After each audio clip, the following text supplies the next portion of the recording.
Hello, Matt Sheahan from PlanetSail. That's a beautiful looking boat behind you. What is it? It is. I've just bought it. No, I haven't. These YouTubes are going very well. I didn't realize. I'd like to, but anyway, no, can't afford that. It's a Cape 31. It's Chocoloshi. I think it's their new one, but it's a lovely colour. Really like that. They do look good, but yes, down Nice and on minty. two. Yeah. It And is. and they've been the Cape 31s have been the place to be on the Solent over the last couple of seasons, and increasingly it looks like they are the fleet to be in many other locations around the world. It seems like that is going great guns, doesn't it? It does, yeah. No, it's they were out in the Solent this weekend. They had, or this weekend just gone. They had an event out there, which was actually on the Hillhead Plateau in the Solent, and I know that because we were racing our 400 from Lyon Solent, and our windward mark took us right up to there, so just outside their start zone, which was quite interesting. But yes, we got a closer than we expected look at them. But no, they're doing very well. It's good class. And I wonder if the Tokoloshi and the other Cape 31s are going to be competing in the Round the Island race this weekend, going round the Isle of Wight. Sounds like it's a bit of a full-on forecast. Yeah, I think it might be. I'm assuming they are. I don't actually know, to be honest, whether they're doing it, but I'd be very surprised if they weren't. Yeah, it does look, the forecast looks pretty interesting. At the moment, I mean, we are only middle of the week, so things could change, and there's a whole load of fronts stacking up out to the west. But at the moment, it's looking like 10 to 15 knots at the start, but building to about 15 to 20, but with forecasted gusts of around 30 knots from the west southwest. So that's going to be a pretty saucy trip around the island. I quite like to be doing it myself, actually. Yes, I'm sure there's going to be quite a high level of attrition. I suppose there will be. What I love about that race is that it embodies the whole gamut of all the kind of people that go sailboat racing, from the weekend warriors, the occasional sailors, all the way up to the full-time professionals, and that's what I really love about events like that. And you've been out in your RS 400. I'm just about to jump in to the car tomorrow morning for going up to Filey in Yorkshire for the Musto Skiff National. So it's going to be full on amateur hour for me and my single-handed skiff. You always say that, and you always end up in the results somewhere pretty decent. Well, they've made a special trophy for me. I'm aiming for top grandmaster. So if Oh, it, are you? yeah, if I can win the grandmasters category, that will be fine. But even that's not going to be that straightforward. There's some. We see, that wouldn't work in the fin class, would it? Because in the fin class, you and I are just nippers, which is hard to believe, but we are because the masters in the fins have got quite an impressive range of ages. You've been watching a bit of that, haven't you? Well, I'm aware of the fact that there's more than 300 entries taking part in the Finn Masters World Championships, and you don't often see former Olympic classes have much of an afterlife. But the Finn, I mean, the Finn Masters was always strong, even while it was an Olympic class, and it's great to see that. While we're not going to see the Finn in the games for the first time in 70 odd years or whatever it is. It's still going very, very strong at that masters level, and that's Why do absolutely. you why do you think that is? I don't really know. I mean, it's also very strong in the laser class as well, the masters. I suppose because you've got people with time on their hands. They've reached that time in their lives where they've got more time on their hands. They want a physical challenge, and they love the ethos and the atmosphere of what it's like to be in the fin class. Because I think there was a really nice atmosphere in the Olympic fin class. Those big guys in the fin class were very friendly with everyone else and with each other. And my theory about this is that the boat is so heavy that you always need a friend to help pull you up the slipway. So I think I think that's why it works. Well, we've got. I should have asked the question actually down at Wasatch because at my home club at Wasatch, we got quite a lot of Finns down there, and in fact, quite a few of them have gone out to Punta Ala, which is where the Masters are, including my very good friend who I've known for donkey's years, Howard Sellers, who will actually. He's unlikely to see this, but he would hate me saying this, but um, he's a very modest man. I've sailed against Howard for well, since the 80s, when he had a quarter tonner, then a half tonner. He's a lovely, lovely guy, and he's completely addicted to sailing the fin. But I've got a feeling he's getting close to 80 if he isn't already 80. And I'm forever teasing him about going to the Masters and the Grandmasters, because it seems like every time he goes, and he's not alone, there's a group of them. Every time they go there, as they get a bit older, they have to keep inventing new categories. So they're running out of expressions to they've gone through master, grandmaster, they've gone through legend. I think they're on super legend now. It's ridiculous. Oh, But that's it's brilliant. really impressive. I hope I'm like that at that age. And you will be, Matt. You'll still be doing the loops in your glider when you're not racing through Kielder Forest on your motorbike, etc., etc. I've got no worries about that.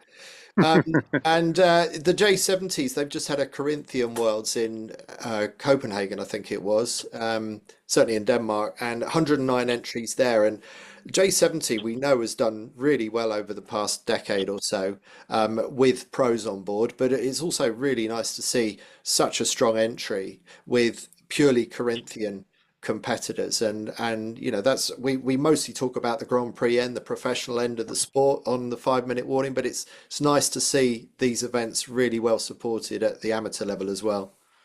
Yeah, well, as you know, well, we're both singing from the same song sheet on that one, because I've long been, if not always been, a huge supporter and fan of I say fan of, I don't mean that. What I mean is I've been a long supporter of mentioning and talking about Corinthian sailing, because that's sort of where the bulk of it is. But we do get distracted by the Grand Prix, the glamorous Grand Prix scene. In fact, one of the reasons is because, as you and I both know, there's a lot more media, whether it's stills photography or film or what have you, but there's an awful lot more chatter and media that comes back from those big events, but which tends to sort of skew it a bit. But no, it's good to hear that. I mean, there was quite a few J70s out the last few weekends out in the Solent.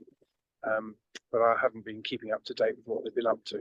But talking of the pro scene, because we can never stay away for too long, Matt, what about that return trip across the Atlantic for the IMOCAs? How did that work out? Well, it was absolutely fascinating, because I think we mentioned it last week that there was a big split in the fleet developing, and that split just got bigger and bigger. And Boris Herman went a hell of a long way north. I can't remember exactly how far it was now, but it was an extraordinary split from the rest of the fleet, and it paid off for him, because he ended up coming in second. The second time he's come in second, which was a statement in itself. Charlie Dallin, who didn't go as far north, but certainly split from the fleet in Massif, he won, and that'll be a relief for him, because although he had already got his qualification in by starting that race, he, like a lot of these top dogs, really need to prove that the boat, I mean, to themselves and their teams, that their boats are ready for it and that they can push hard, because time's running out if you need to do any major modifications ahead of the Vendée Globe. And I was reading one of his interviews where he was saying he was so pleased to be able to just push really hard, and you can just sense the level of confidence that's built with him now. The other person who will be feeling a lot more confident is Jeremy Bayo on Charal. Jeremy is, for very good reasons, been one of the favourites in this class for some time, because he's an extremely good offshore sailor and very well decorated one. But he hasn't had a great time with Charal, which is quite an extreme boat. He's had all kinds of gear failure. He broke a forestay on the way out to New York and wasn't able to compete in that race. So he really was up against it in this race. He had to finish it in order to get into the Vendée Globe. And he has done, and he turned in a good result. So he's feeling pretty chipper at that. But there's quite a few other people feeling pretty pleased with how they performed. Sam Davies was up there. I think she finished sixth, so she's had a good trip out there and a good trip back. The other person who will be very, very pleased with what she's achieved, and quite rightly so, is Pip Hare, who came in ninth in this race. And she wasn't able to race out, and she hasn't done a massive amount of racing in this fleet since she rebuilt and redeveloped her IMOCA, but she did incredibly well. That will have really built her confidence as well. So it was an absolutely fascinating race to watch. And that is the last one before the big one, or the last really decent size offshore race anyway, before the Vendée Globe. So it definitely mattered. And so Jeremy Bayo squeaked through. He's through with Chiral. That would have been a hell of a story if he hadn't have qualified for the Vendée Globe. Are you aware of any big hitters, any big names that have missed the cut? Not off the top of my head. I don't think so. Actually, I'm just trying to think back to my conversation with Sam Goodchild, who gave us on PlanetSail a very, very interesting rundown on the fleet after the race out there. Unfortunately, this race back, it's really cruel, didn't pan out well for him because he lost his mast and had to go into the Azores. That would have been a crushing blow for him, particularly as he was saying on the feature that we ran on PlanetSail. He was saying that, one of the key things was making sure that you could trust your kit and it was all good. And I said, but surely the balance between pushing hard and then damaging the boat is a really difficult one to strike. But he made the point then that, well, it is, but you do need to, it's better to break it now than to break it just before the start of the Vendée Globe. So with no mast in his boat, he has got a big issue to get that sorted. But I guess the way he'll be looking at it is, well, at least we're doing it now and not a couple of weeks before the Vendée Globe.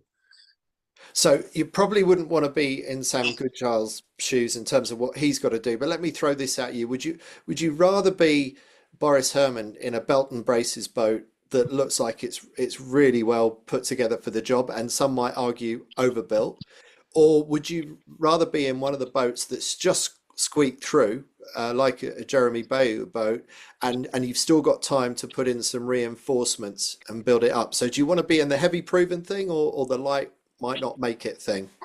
That's a very easy. That's a very easy one for a chicken like me. I'd take Boris's boat any day. Thank you very much. In the Vendée Globe, I've seen how many cushions he's got on that boat. All right. Well, Matt, I've kept you long enough from your brand new boat, Tokoloshi. So you can toddle off and take that out for an evening sail. And You will notice that I haven't been able to. If I come this way a bit, I haven't been able to afford any sails for it yet. I've just bought the boat. No sails. one step at a time. One step at a time. All right, Matt. Nice to catch up. Yeah. Good luck. Good luck. How long does the event go on for? The Just Mustos? 3 days. Three days with plenty for an old man in a Musto skiff. So, well, have a great weekend, Matt. You too. See you next week on the airfield. Cheers, Em.